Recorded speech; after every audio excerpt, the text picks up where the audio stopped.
Iya. Ini adalah basisnya basis Iya. Ganjar. Itu saja Ganjar tidak dominan. Berapa persen? Hanya 58% pemilih PDI Perjuangan yang akan memilih Ganjar. Di Oke. PDI Perjuangan saja tidak solid untuk menentukan pilihan mereka pada Ganjar.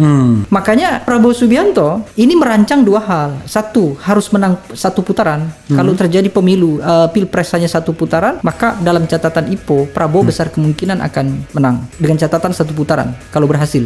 Berarti dia harus menekan suara Ganjar sampai habis kan? Karena posisi sekarang baru di 37%. Oke. Tetapi kalau sampai masuk ke putaran kedua dan kalau dilihat dari porsi elektabilitas November yang IPO himpun, Prabowo hanya 37, Anies 34 dengan Muhaimin Iskandar, lalu 27-nya Ganjar Pranowo, Mahfud MD, peluang dua putaran cukup besar. Kalau dua putaran masuk, maka pertarungan akan sangat ketat antara Prabowo Subianto dengan Anies. Baswedan. Kalau masuk putaran kedua, prediksi saya Prabowo Subianto akan kesulitan untuk menang.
Kemudian Prabowo Gibran 36,2.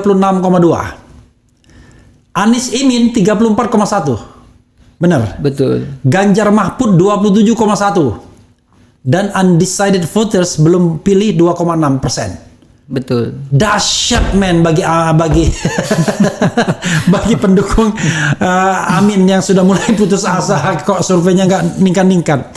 Dan kalau kita lihat margin of error-nya berapa?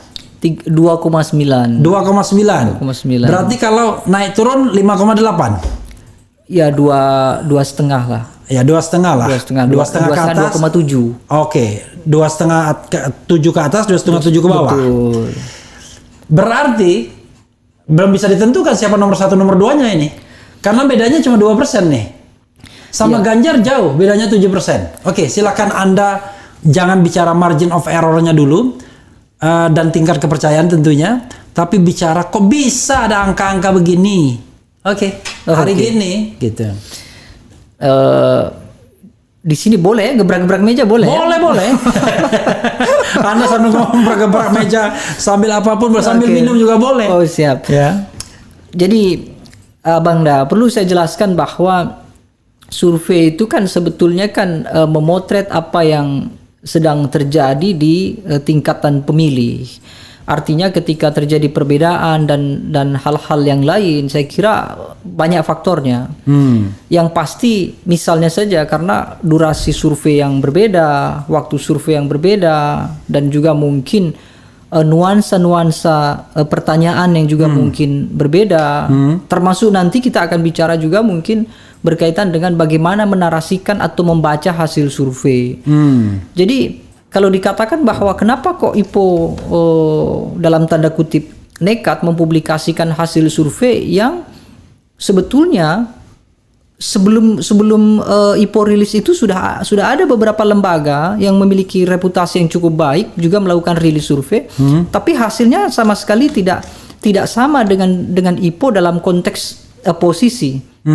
Artinya dan jangka waktu bersamaan kurang lebih dalam durasi bulan yang sama. Oke, durasi bulan yang sama. Ya, Oktober November. Iya. Tapi perlu saya jelaskan begini. Memang realitas yang di bawah yang dalam tangkapan survei IPO faktanya demikian. Jadi saya pun juga tidak bisa melakukan pembelaan kenapa Anies bisa di posisi kedua lalu Ganjar di posisi ketiga, tidak bisa. Tapi paling tidak saya mungkin membantu sedikit lah rasa penasaran Abang dan Refli yang cadas gitu ya. Kita bisa pilah misalnya dalam beberapa data yang mungkin itu adalah data provinsi misalnya per provinsinya. Satu misalnya indikator kenapa kemudian Ganjar Mahfud di posisi ketiga.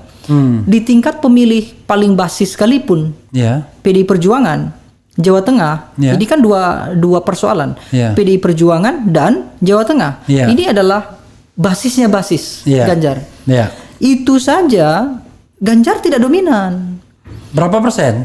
Hanya 58% pemilih PDI Perjuangan yang akan memilih Ganjar. Di PDI Perjuangan saja tidak solid untuk menentukan pilihan mereka pada Ganjar. Itu yang saya jelaskan adalah Jawa Tengah dan PDI Perjuangan. Di masa kontestasi Joko Widodo cukup dominan.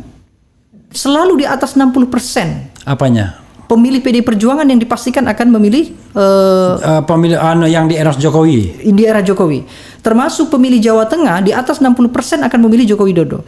Ganjar Pranowo maksudnya tidak. Dalam konteks ini memilih Prabowo ya jadinya aja. Iya, maksud saya di periode sebelumnya ketika Jokowi kontestasi di 2019 dan 2014, Jawa Tengah itu di atas 60% Joko Widodo.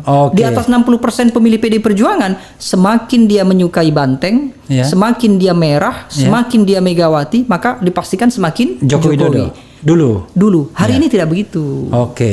Banteng di Jawa Tengah terpecah-pecah. Bahkan PDI Perjuangan di Bali sebagian besar masih loyal kepada Puan Maharani, masih belum bisa move on bahwa Puan sebetulnya yang digadang-gadang untuk diusung sebagai capres, tapi tiba-tiba Ganjar masuk, rupa-rupanya tidak bisa membawa suara dari Puan. Ini satu masalah. Kenapa kemudian Ganjar mendapatkan suara yang rendah? Lalu provinsi yang masih di Jawa tentu Jawa Barat. Berapa elektabilitas Ganjar Pranowo di Jawa Barat? Kalau dia bisa dominan di Jawa Tengah, di Jawa Barat bagaimana? Di Jawa Barat dalam catatan survei IPO hanya 9%. Bahkan pada bulan Agustus. Yang undecided-nya berapa di Jawa Barat? Yang ya tentu tidak terlalu banyak jauh, masih tetap di bawah angka 10%. Prabowo Subianto sudah di angka di atas 30%, Anies Baswedan di angka 20%, lalu kemudian Ridwan Kamil, baru kemudian Ganjar Pranowo. Ganjar Pranowo posisi keempat. Bahkan itu dengan yang lain ya. Kalau tiga? Dengan yang lain. Yang tiga saja? Kalau tiga saja tetap di posisi yang ketiga. Anies nomor 2. Dan posisi Ganjar dari sisi persentase di bawah 10%, hanya 9%. Artinya bahwa 9% di Jawa Barat. 9% di Jawa Barat bulan November. Bahkan di bulan Agustus kami melakukan survei dapil khusus di seluruh Jawa Barat. Ganjar juga tidak beranjak dari 7, 8 sampai 9%. Itu mungkin orang akan bicara, ya Jawa Barat bukan basisnya Ganjar. Jawa Barat memang basisnya Prabowo. Ya sudah, kita bicara coba basis-basis mereka. Jawa Tengah, Lampung, kalau Jawa Tengah Barat. Berapa Ganjar akhirnya? Jawa Tengah tetap masih di angka 59%. Dia tidak berhasil menyentuh angka 60%. Padahal angka psikologis Jokowi ya? Ya, padahal di situ adalah PDI Perjuangan. Sementara Anies Baswedan berhasil mendapatkan ceruk suara pertama adalah kontra pemerintah. Kalau dilihat dari angka kepuasan kinerja pemerintah dari publik itu 52%. 52% angka yang menyatakan tidak puas terhadap kinerja pemerintah.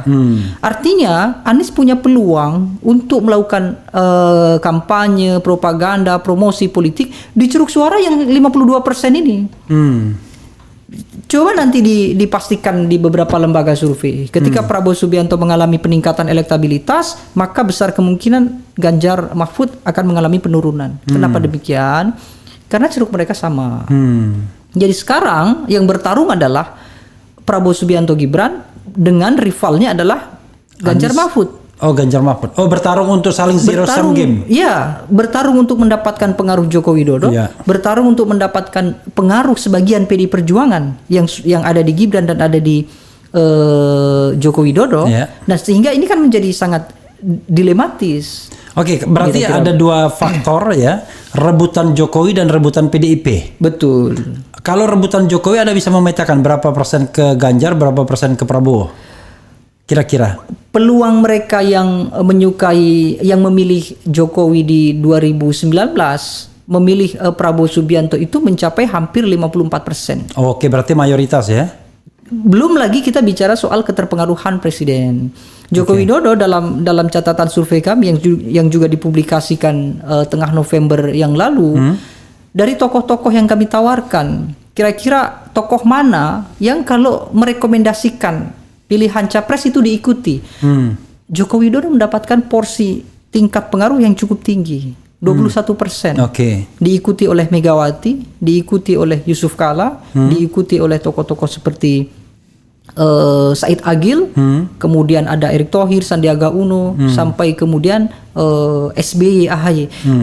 SBY saja tidak masuk kategori 5 tokoh besar yang punya pengaruh terhadap pemilih. Oke.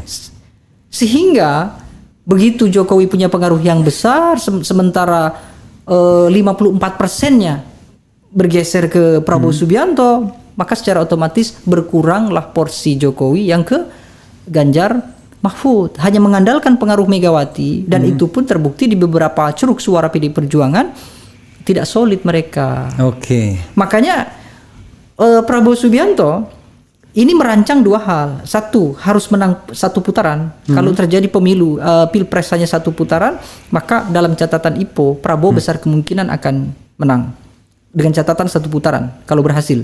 Berarti dia harus menekan suara Ganjar sampai habis kan? Karena posisi sekarang baru di 37%. Oke. Tetapi kalau sampai masuk ke putaran kedua, dan kalau dilihat dari porsi elektabilitas November yang IPO himpun, Prabowo hanya 37, Anies 34 dengan Muhaimin Iskandar, lalu 27-nya Ganjar Pranowo, Mahfud MD, peluang 2 putaran cukup besar.